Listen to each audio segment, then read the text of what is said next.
Hey class, today we're going to be talking about slope from a graph. We're going to use these four examples to help us gain an understanding of how to find the slope of a line on a coordinate plane. But before we begin, let's look at exactly what slope of a line means for us. For us, what we're going to be doing is finding out how steep a line is on a coordinate plane. But for us to get an understanding of how to find it, we have to know what we're going to be using. And what we're going to be using is what we call rise over run. Okay, so in every case when it comes to rise over run, we're going to be drawing a right triangle that connects 2 points on that actual line that's going to form the right triangle. And when we form that right triangle with those 2 points, we're going to be counting the distance on each side. And one side of that actual line is going to be called your rise. The other side of the right triangle is going to be called your run. Okay, now depending on the direction of the line is whether it's going to be above or below. Okay, like for the second line that we have here, you see that it's actually look like it's going downhill. So that one will have the triangle at the bottom of the line where we have 2 points and we're going to connect them, forming the best right triangle that we can. And no matter what, the one that goes up or down is going to be my rise, and the one that always goes to my right is going to be my run. So based off what we just got, we know that M is slope. Okay, we just learned that rise is going to be what we consider to be our change in our y values, and the run is going to be our change in our x values. And with that, we learned also that the change in my y values will go up or down, but the change in my x values will always go to the right. Okay, so what we're looking at is rise over run. Think of it as you got to get up before you can actually move. Okay, so now as we move to the next slide, we're going to talk about the 4 types of slopes that we have. There are 4 types of slopes that we have to go over, and it's good to know the types of slopes because it can help you eliminate answer choices when you're solving problems. So the first type of slope we're going to go over is going to look like a line like this one, where if we follow where it starts from the left to right, just like you read, you're going to read a graph from the left to the right, and as we follow that, we'll notice that we started low, and then as we go up, we're actually going higher. Okay, so what that means is we're going up. So when we travel from left to right on this graph, we're going up. And when we go up, what we get is a positive slope.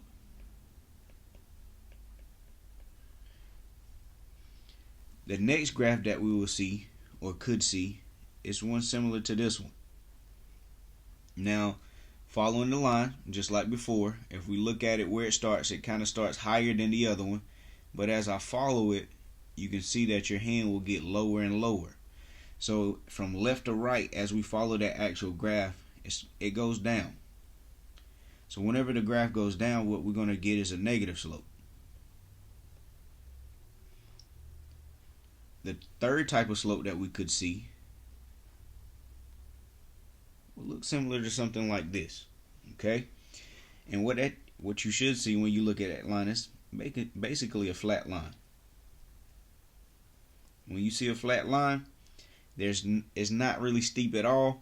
Because it's not really steep, what we're going to say is this is a zero slope, because it's basically just a flat line.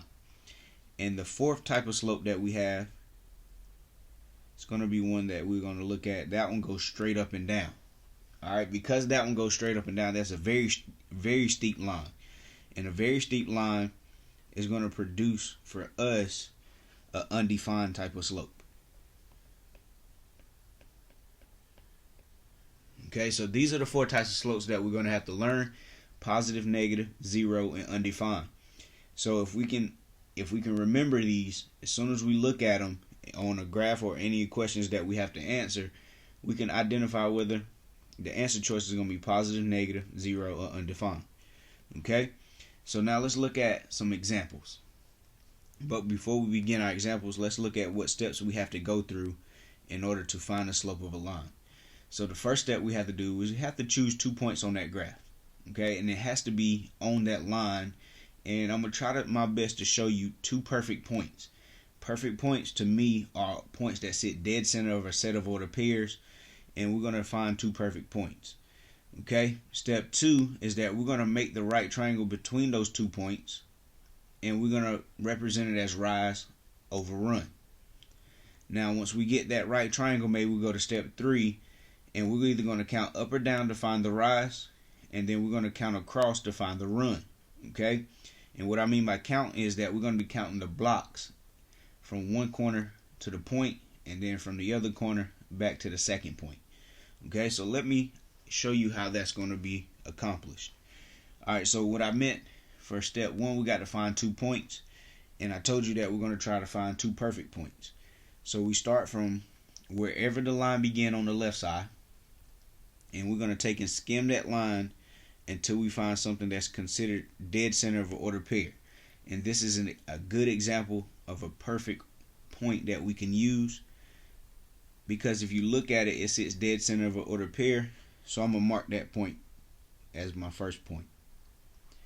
Starting back from where we began, we're going to scroll down again until we can find another perfect point.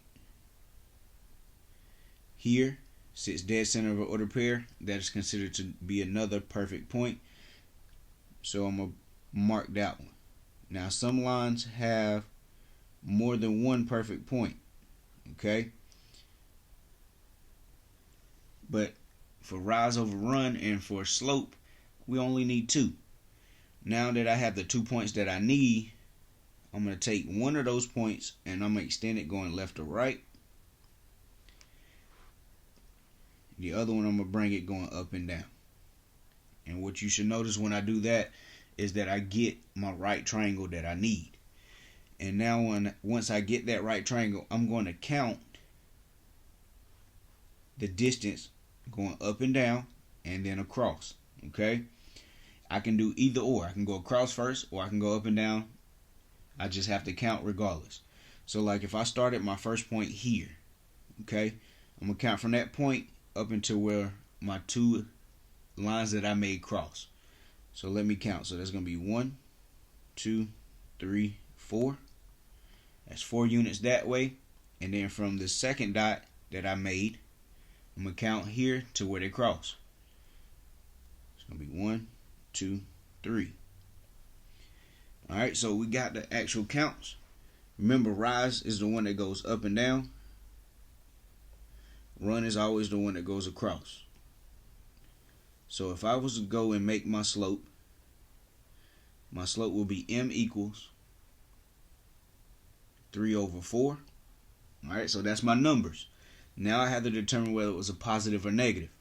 So if I go from there, if I notice that I started up here and as I went down that line it went down, so that's going to be a negative 3 over 4 for that one.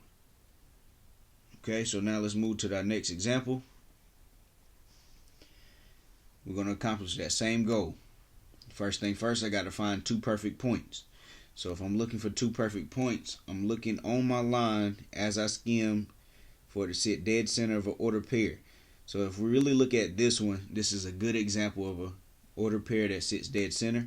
So I'm going to mark that one. Then I'm going to skim my line again.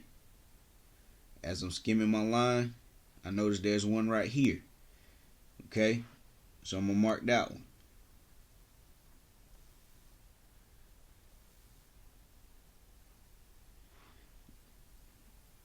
Now I only need 2, but I'm going to pick another one just so that we can get an understanding of what is a perfect point. And here's another one, and I can mark that one to be a perfect ordered pair as well. Alright, so I want to pick the 2 closest together. So I'm going to take one and I'm going to extend that one left to right.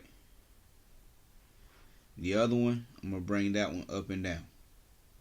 Okay, so now I'm going to count from my first dot that I made to where they cross the lines. So here's my first dot, and I'm going to count to here. How many units do I have in between? We got 1, 2, 3 here.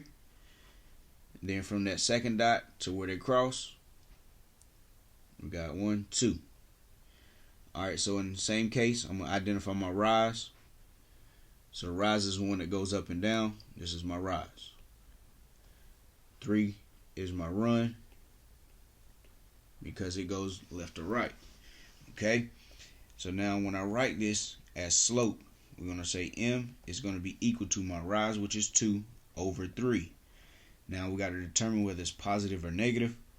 So if I start at the bottom where my line started on the far left side, and I notice as I move up, it's going up, so that's going to be a positive 2/3. So the slope for this one is 2/3. Okay, so let's move on to our next example. So let's find the slope of this one. Now if we notice the slope of this one, we can find 2 points, just like always. So if I start at the farthest point of my line, this one goes straight up and down. So I'm looking up here. So we got a point here. Got a point here, here, here. So this line got points everywhere. Okay, so I only need 2. So let's get rid of all the extra and just leave 2. Now if I do exactly what it says, I got to take one of those points and go left to right. And the other point, it says we got to go up and down. But now if you notice that when I did that, it didn't make a right triangle touching the same line like it did in the last examples. So I can't really count my left or right. So because this point didn't touch the line again, I can't count that. Only thing I can count is my up and down. So that means it has a rise, but this time it has no run. When I have no run, that represents 0. So what I'm looking for is when I write my slope, I will say M is equal to 1 over 0. So anytime I have 1 over 0, we automatically know can't have 0 at the bottom. By now, we have an undefined slope.